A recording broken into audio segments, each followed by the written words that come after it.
Hands and Throwing Fists podcast. I got the mic. And I have the opinions. And friends and listeners, welcome to Season 10, Episode 7, The Tricentennial. I love it. Yeah, so right? fish. Yeah. It feels pretty official. Welcome back to the world's singular best MMA podcast, Holding Hands and Throwing Fists. Let us tell you that we're here, we're loud and proud, and there hasn't been a damn thing to talk about in all of 2024. So if you got beef, take a hike. We just happen to be back for the biggest event of the decade, maybe the biggest event ever, UFC 300. Finally an event worthy of our time, babe. Oh, yeah. UFC 1, as you know from our rewatching a few episodes ago, happened in 1993. For this week, we thought it would be awesome to recap where we were when watching UFC 100 and UFC 200. Find us another couple that watched both of those together. You fucking can't, yo. Yeah, but now don't try, because we're just going to pretend we were the only couple to ever watch those events together. They don't exist. Side note, though, we will go back and record past episodes that we never got around to. We both took notes regularly during our little hiatus, but we were never both at the same place of wanting to record at the same time. So when we feel like it, you will get those lost episodes, because we didn't do all that thinking and typing for naught. Not a word will be wasted. No. But we were at UFC 100. Dude, Yeah. Sick segue. This is what happens when you take a little time to refresh. UFC 100 was July 11th, 2009. This is back in the days when I was still in my band, My Uncle the Wolf. Check it out on Spotify. And we were riding high from touring Europe the previous summer. Unfortunately, the economy shit the bed around this time, and I think we had a themed babe. I just remembered this week. I think that was the recession party. Was it? Do you remember that? Obviously, vaguely.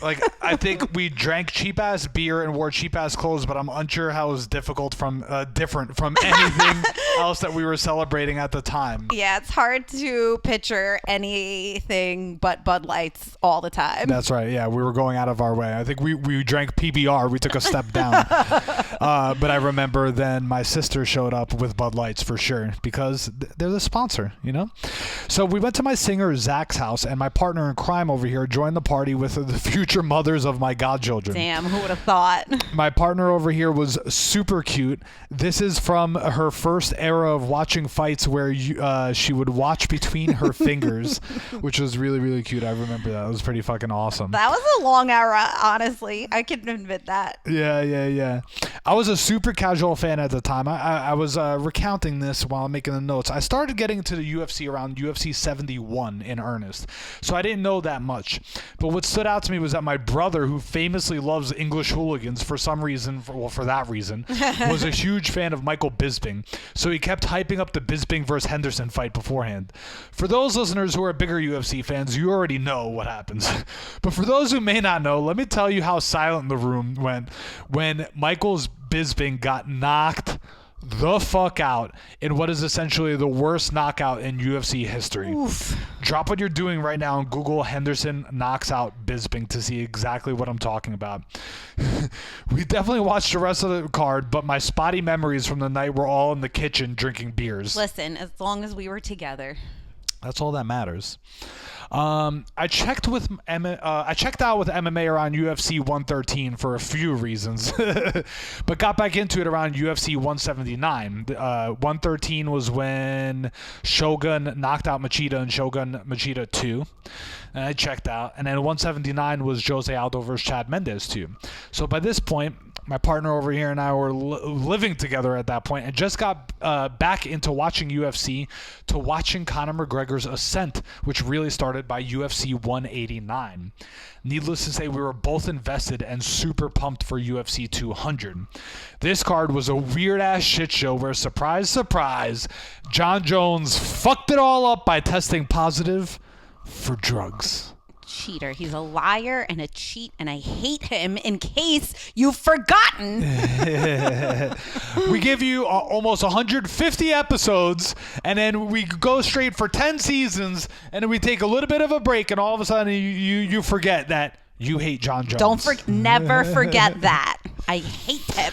So we watched it in 3R together, and it was just chill and fun, but basically solidified us as MMA fans and the founders of what would be the pound for pound best and most exclusive MMA podcast in the fucking game.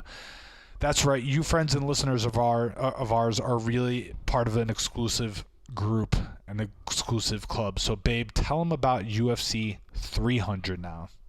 UFC 300 is freaking here. And I have to agree with Alexander K. Lee from MMA Fighting.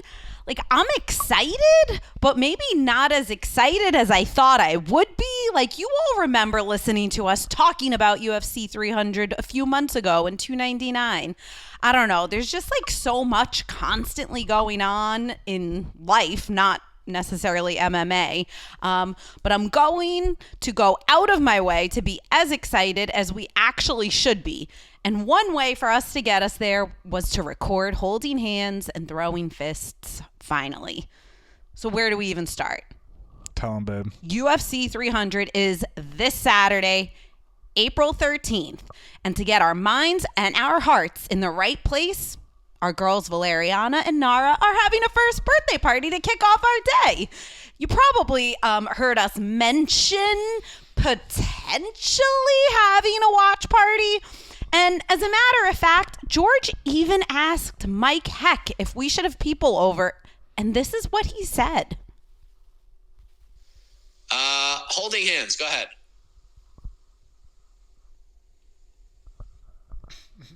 You too. Two quick questions about UFC 300. So first one, do you have any insider information about the color of the canvas? And then the second one, my wife and I need a little bit of advice about UFC 300, right? So we watch all the cards and the watch parties and everything and all the post fights all together. And we don't go to bars or anything. We're always just like watching it and pretty private about it. But now our friends, because of UFC 300, we're kind of, casuals, really want to watch 300 with us. So we don't know if we want to invite them over or not, because it's going to be distracting for us. But it's also the one time that we have the opportunity to have a party with our friends. Any advice? I guess it kind of just like depends on who it is. If it's like positive people who are willing to give it a chance, then have them over. Because maybe you create new fans, and then maybe you have such a good time that you guys will want to do this all the time. So we really do love you guys, and we really do want to invite everybody. But first of all, we're going to be exhausted from celebrating our girls' 1-year birthday party. Number two, the BQE is closed, so ain't nobody going to be able to get home.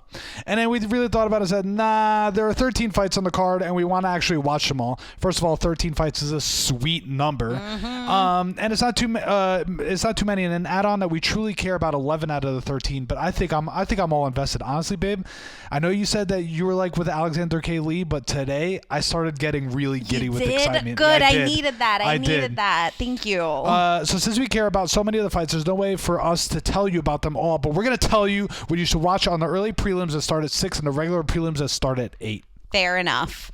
So if you're home, please do yourself a favor and watch these fights. For the early prelims at 6 p.m., you need to watch on ESPN, so it could not be easier, the fight between Bobby Green and Jim fucking Miller. This fight is historic. Jim Miller is the only fighter to have fought on UFC 100, UFC 200, and now UFC 300.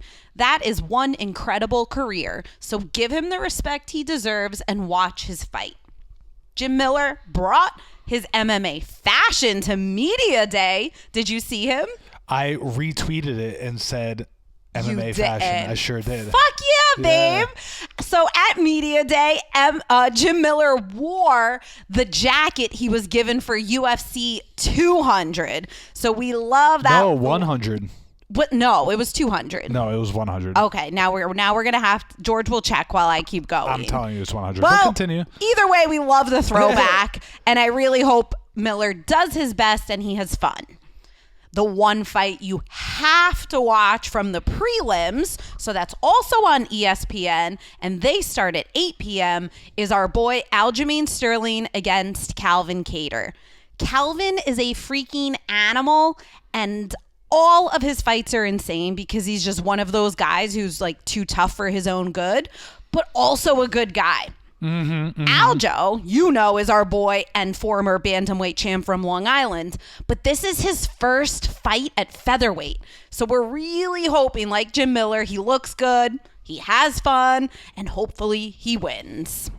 Did you look it up, or you're Yeah. Or no, oh, dang it. I thought it was 200. Damn, that's even better than it's 100. Pretty old school, yeah. Way to go, Jim Miller. He could have gave it a little bit of a lint brush before he went out on media day, but it's now. okay. All right, babe, this card is just so fire. You know, it was very difficult to pick those two fights. Out of the other remaining three on the early prelims, did you want to tell our friends one more really quickly that they should check out? One out of the three? Yes. I'm thinking. So before we get there, I got to get over my guilt and say, we are going to do another fucking listening party, goddammit, but not 300. Or not listening party, watch party altogether. So this is really difficult because Jalen Turner versus Renato Moicano, Jessica Andrade versus Marina Rodriguez, I forgot both of them are even taking fucking place. I know. Which is crazy. And they're both going to be really good fights. I do really want to see Jalen Turner versus Renato Moicano. I think so. But my heart is kind of there right now for Figgy versus Cody. I'm like, that's the first fight. And I really feel like that is going to set the tone for the whole night. And it doesn't mean that if that fight is a dud, that the whole night is going to be a dud, because there's a chance that it could suck. But yo, like I said, I'm full on excited for this card. I think it's going to be fucking awesome. I'm mad excited. All right, so get ready for the first fight. Perfect. Figgy versus Cody. 6 o'clock on the dot, then be ready. And then what about the regular prelims from 8 o'clock? Do you want to pick one more fight that they should check out other than Aljo and Calvin? Listen, Holly Holm is fighting Kayla, and we've been fans of both for a really long time, and we know Kayla from judo back in the day, and Sadiq Youssef versus Diego Lopes. I think that might be a fucking low-key banger, but yo, Yuri Prohaska versus Alexander Rakic is like a main event at any other fucking event. Right. It really is. And there's a lot of fights on this card, but I'm really excited for that, because the question really is how is Yuri going to bounce back, and how good is Rakic? And I just saw that Rakic today in the media day today was like, just because you read one book doesn't make you a samurai, bro. Oh, and I'm like, damn. oh shit. Oh my God, I didn't know he was spicy like that. I think he is. All right, they're all so good. But we narrowed it down for you, so you have no excuses. For the main card pay-per-view, you're probably not going to watch and pay for it, so here's what you need to know. But you could text us all the time. If Bo Nickel doesn't win and in an impressive fashion, we're going to go ahead and say we told you so. I actually might bet on this fight. I'm George gonna look up the odds real called fast. this shit. Charlie Olives is fighting a younger fighter, Armin Sarukian, and so I think he kind of needs to win. Something else you need to know from the main card is Justin Gaethje and Max Holloway are going to beat the shit out of each other, and Max is going to have cool-ass shorts on. Did you see them? I did, yeah. I saw them today. That's MMA. I saw them on the train ride home, actually. MMA fashion. A little more MMA fashion if you wanted to look those up. You also need to know that Zhang Wei Li will defend her championship belt against fellow Chinese fighter Yan Xiaonan. I want a close-ass fight so they can do it again in China, where they should have been scheduled in the first place. I'm mad excited for that fight, too, actually. And last but not least, we want Alex Pereira to kick Jamal Hill's ass because he's a jerk-off, and we don't play that shit around here. Happy UFC 300. Is he a jerk-off? What? I forget. I'm not going into why he's a jerk off, because he doesn't deserve it. He just deserves to lose. Dude, Cody Brundage is like plus 1,100. So that means if you put $100 down on him who's fighting Bo Nickel, you're gonna win $1,100. I think I don't know. I don't know. Bo Nickel's amazing, and I'm a fan, but who knows? But enough about this fighting, bro. Let's get into no fighting. You bunch of fuckers. No fighting. No fucking fighting. No fucking fighting! We have to keep this UFC 300. But let's talk about the canvas right quick. We foreshadowed it a little bit, and George asking Mike Heck about the canvas as well. So for UFC 100, nothing special was done. For UFC 200, apparently there was an idea to make the canvas gold. However, on television, it read puke yellow, and we hated it. We love color. And trying different stuff, yeah. We love that. But we hated this shit. So, babe, what do you think, if anything, is going to happen for the canvas at UFC 300? I think they are going to do something different. I think it might be black. They might try to do gold again and actually make it right. But I don't feel like, because gold kind of fucks it up if they do it right? Like, it's too much. I would love it to be green. We've spoken about this, whatever. But I think for me, my biggest thing is I love, and I've said this on the podcast a million times before, I love a white canvas. I love like a clean white canvas. You get to keep the blood spots in there. It's a throwback to like Pride and Dream and all the Japan stuff and Metamoris. But I don't know if that's going to happen. So. All right. I mean, I know what I want won't happen, but you may remember my disappointment regarding UFC MSG and how little they did for it. So I am going to hope that they have a green canvas. I'm not giving up. I think it would look fucking cool. And I think it would even somehow make the monster logo that we're always stuck watching for every fight actually look even more cool if it's surrounded by more green. We'll let you know what they do. And that's really how we live our life, babe. More green. More green. Mm-hmm. More green, more better. Anything else you want to tell the peoples?